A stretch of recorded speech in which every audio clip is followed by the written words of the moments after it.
Hi, I'm Coach Kane from Straight Blast Gym, Portland, Oregon, and this is Ella.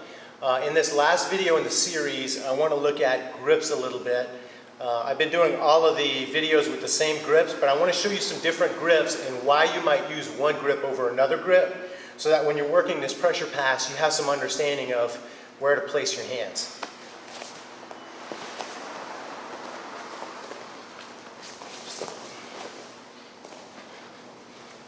So initially when I get into this spot, I'll often do a double collar grip.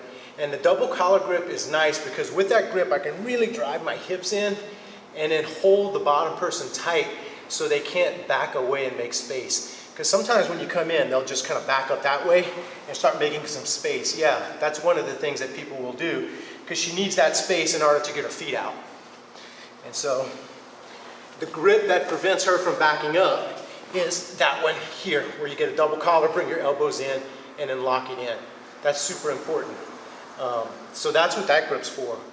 You can start to nuance your grips if you want to do some different things. So if she's not trying to move away, but she's really actively working this leg and foot, yeah, then I might have to change my grip up.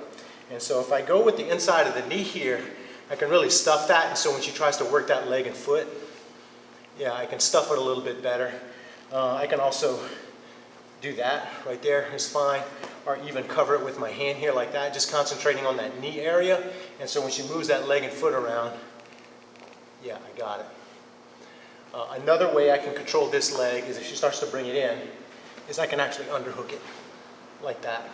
And that presents some other opportunities. It gives me still a really nice hold. I still got this leg trapped, and I can still do all the same pressures here that we were doing earlier. But now this leg is 100% dead, and she can't use it to put her foot on my body at any point. So with this hand then, collar grab if you need to keep them from moving.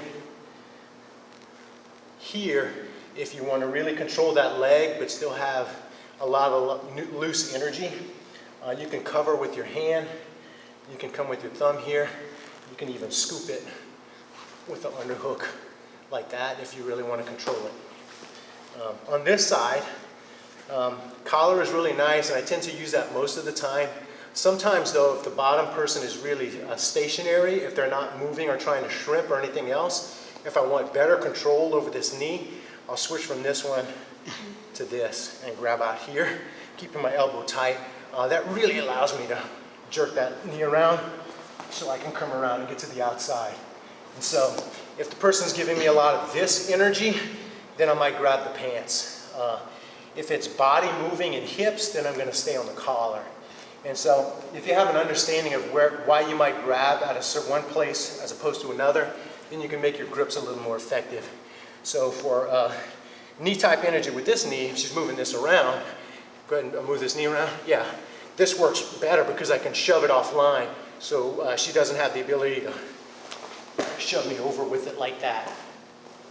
So if I'm working here and this knee starts to get a little energetic, then I might switch it up like that. And already, just by doing this, I've taken her knee offline and she can't shove it on my chest anymore.